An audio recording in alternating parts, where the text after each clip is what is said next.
Arsenal Fan TV. I'm here with Claude. How you doing, Claude? It's good to see you, mate. As we were saying, Claude Lucan here. Claude Lucan.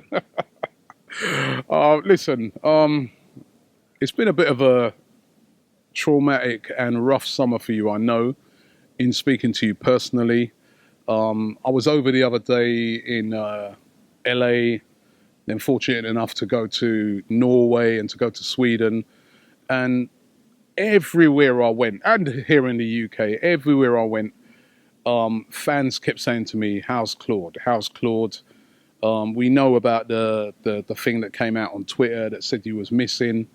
We found you, but you know, and you know, I was really happy when you said to me, you know what, you wanted to do this video just to sort of talk about, not go into your personal life, but just some of the little issues that have been going on. But first of all, what are you okay now?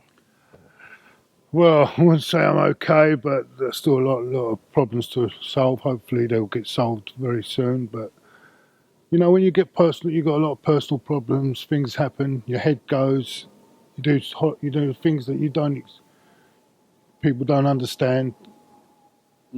And football is my get out. See, people don't know this. Football is my get out. When there's no football on, maybe when football is on, people don't see the other side of things, you know, because I hide it a lot.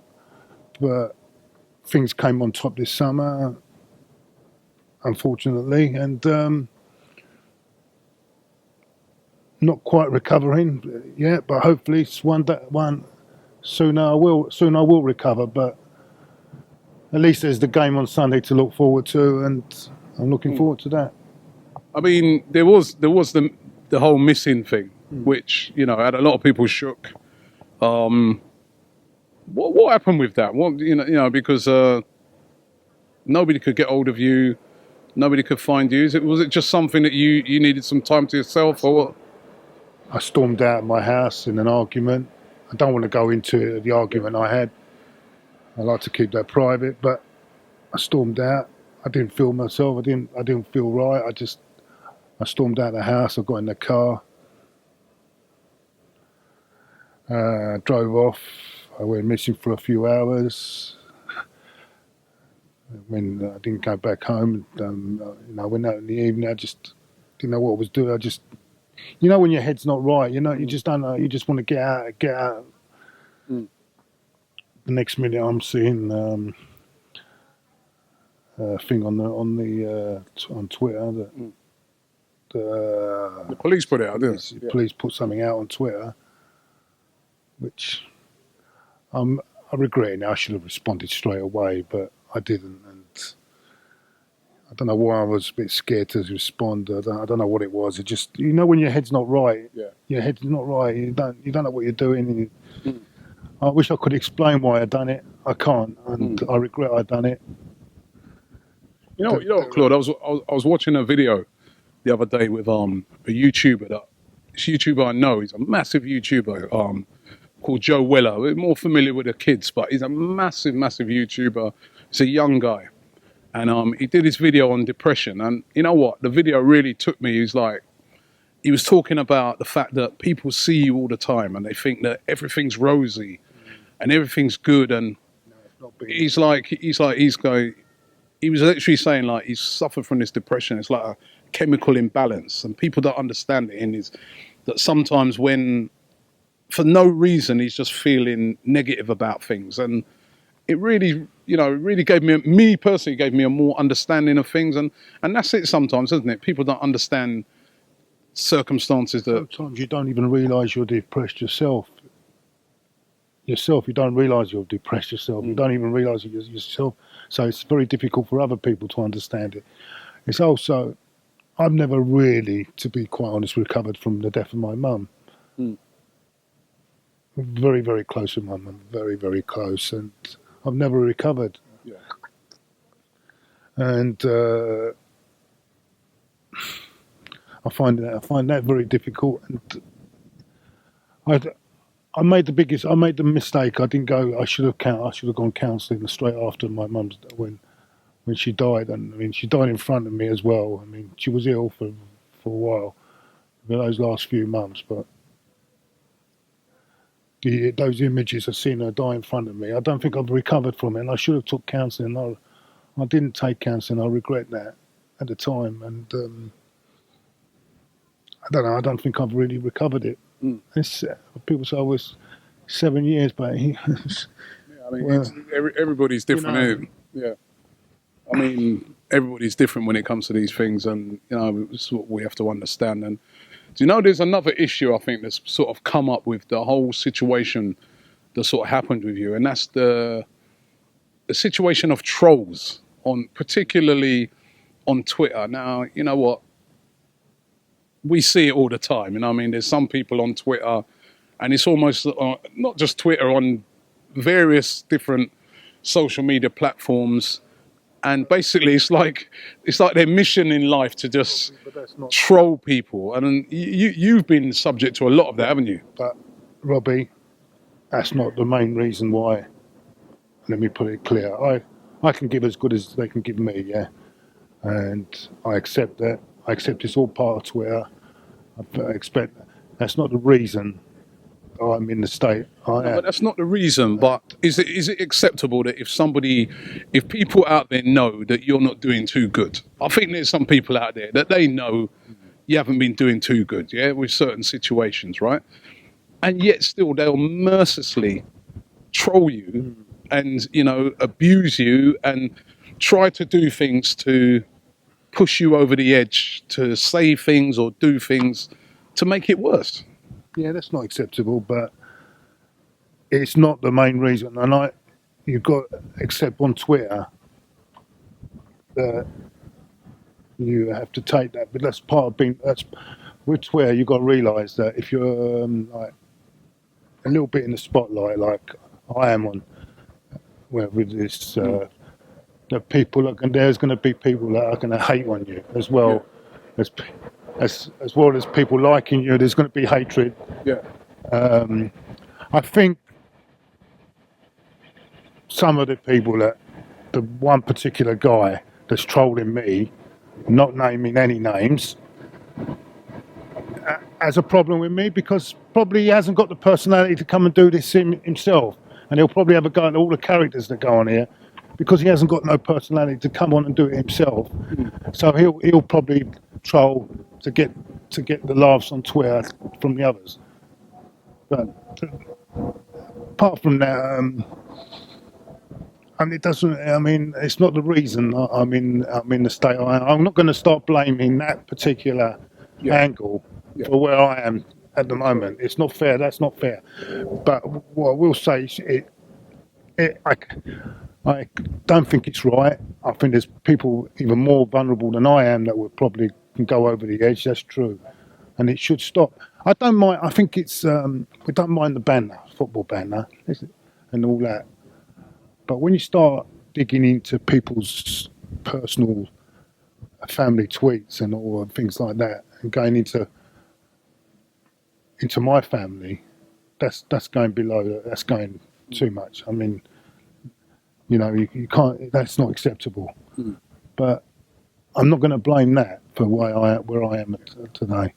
I think I've got to apologise to you a bit as well because when a lot of things were sort of gone down and that, and I was saying to you when I spoke to you, I was saying, Claude, I don't think we can interview you no more because there's people out there saying to us, you know what, it's like you're exploiting Claude. You see he's in a bad way, and you're interviewing him. But then you know what? In talking to you, you really you've kind of taught me to sort of get interested in depression, which I have done. I've read up and done a lot of research on it.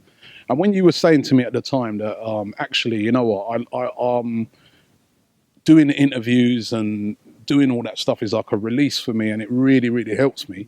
I didn't understand at first, and I said to you, no, actually, sorry, Claude, we're not going to be able to do no more interviews. But then when I watched like Joe Weller's interview, and when I read up certain things about it, I realised that actually I'm being so wrong here because I shouldn't be treating you in that way. I should be trying to help you. And if you're saying to me that this is what you enjoy, you love Arsenal, you love talking about Arsenal, and that helps you, I should never be, and that's why one of the reasons why I'm glad we're doing this interview. My get out. This football is my get out. This is the whole football thing is my get out. Without my football, I'm complete. I think, in fact, to be honest with you, if I didn't have the football, I would probably wouldn't be here today. And that's being quite frank with you, because I've got nothing else. I've got nothing else in my life. That's not what I've got now. And people might say, "What a sad guy, what a sad kid," but that's how I am. And they're entitled to that opinion. But I don't know. But I'm looking forward to Sunday. It'll be great to be back. It depressed you again after that. No, it's a different kind of depression. That's it. It's all over then. You know what I mean? After if we don't get a couple of players in, it all goes wrong on Sunday. But listen. It's great to see you. It's great to have you back. It's great that the season's starting. Looking forward to talking to you after games. Finally, the new season coming up. Let's talk about football. It's a new season, Claude. How are you feeling about the season? Mourinho's at Chelsea, Mourinho's not at Chelsea, he's at Man United, Conte at Chelsea, Klopp, all these managers coming in now, Guardiola at City. It's going to be such an interesting season, isn't it? We've got to buy this, we've got to buy that. But you know what, Robbie? I don't think it's just about buying players. I think the mentality's got to be changing. The whole mentality, the way we set up, the way the manager tactically is, it's got to change completely. Because we'll still make the same. We'll get a top striker, we'll get a top defender. It's still the mentality's got to change amongst the players, and it's not. When I mean mentality, I mean they've got to hurt to lose. It's got to hurt them to lose, and I don't think that hurts them to lose. There's no leadership in the team. Well, maybe this new guy, this Granit Xhaka guy, playing players out of position, or playing. That's got to change. It's not just about. I watch us play, and when things are going well and when we're doing well, it's great. But when we're not doing well, and we have to dig the results out, we can't do that. Man United's an example. I mean, everyone goes on about. We've got to buy this, we've got to buy that. But let me tell you something. Last season, would you have swapped Leicester's back four before the start of the season? Would you have swapped Leicester's back four for ours? No, that's a good. No, would you? No, I wouldn't have done. No. Would you have swapped any of their players for ours? Before, no. Yeah, exactly. I wouldn't. You wouldn't, right? In my view, we had better players. Everyone goes on. We need this. We need that. But were people saying, what did Leicester need before the start of the season? Did people say, "Oh, Leicester need that to win the league"? No, they didn't. They went on to win the league. It's not only just that; it's about organising your teams, at certain times, and they've done it. They've done it perfectly. They played the right way, and they changed their way of playing. They play 4-4-2, which as well is good. Why can't we play? Why are we always rigid in the way we play as well? Why can't we change it? The manager's got to show different ideas as well. And now what's happening? The only thing I say for us this season, and I think is good for us this season, is I don't think there's an outstanding team in the league. Not even United. They've put together a good Pogba, Mkhitaryan. Everyone says about spending money. Look, they spent all that money last year. What did that get them? True. They spent 200 million. Did that improve them? No, it didn't. It's putting in players into play, getting a team pattern and everything. You look at Man City. I think Man City might struggle at the start because the style of play. He might struggle with that style, and it showed on Sunday that they were making a lot of errors playing that way. The way they were playing, and there was quite a calamity where we missed an open goal, right? But so they're gonna take time. It's not cut and dry. There's not one team I can say. The only one I think, and no one's gonna. The only team I can see that looks good. Pre-season, I know it's hard to say but the only team that really looks good to me at the moment is Spurs, because Spurs are a young team. I showed you all that sympathy. You've got to mention them again. No. I'm not going. I'm not going No, to. but I'm not going to. I'm not going to go into. You said that, I remember you at the end of last season, and I should have pulled you up on that. Last season, you said, "Oh, you shouldn't run your mouth off about Spurs, and this is what happens, right?" But if you could tell me that Newcastle before that game were going to beat Spurs, then you should have done the lottery the night before. Do you know what? I knew they'd beat Spurs. No, you should. I knew they'd beat Spurs before. Claude, I knew they'd beat Spurs that last game of the season. Again, when you talk about mentality, Newcastle are on the floor, aren't they? They've just been relegated. They're on the floor. They're in a worse position than Spurs. But they're on the floor, and I knew that Newcastle would play with. They've got nothing to lose. And when you talk about mentality with Arsenal, it's a similar thing with Spurs. I actually did a interview on Talk Sport yesterday, and I said that I think the two teams in the Premier League actually that are teams already. Teams. I'm not on about buying loads of stars. And you made some great points about buying players. But I looked on it, I say the two real teams, units, are Spurs and Arsenal. They're the two teams that don't really need to add much. Yeah, that's right. They're the two teams that have a real fluid team. All the other teams, I agree with you, they're going to have a real transitional period. But with Spurs, I can see Pochettino can change things around.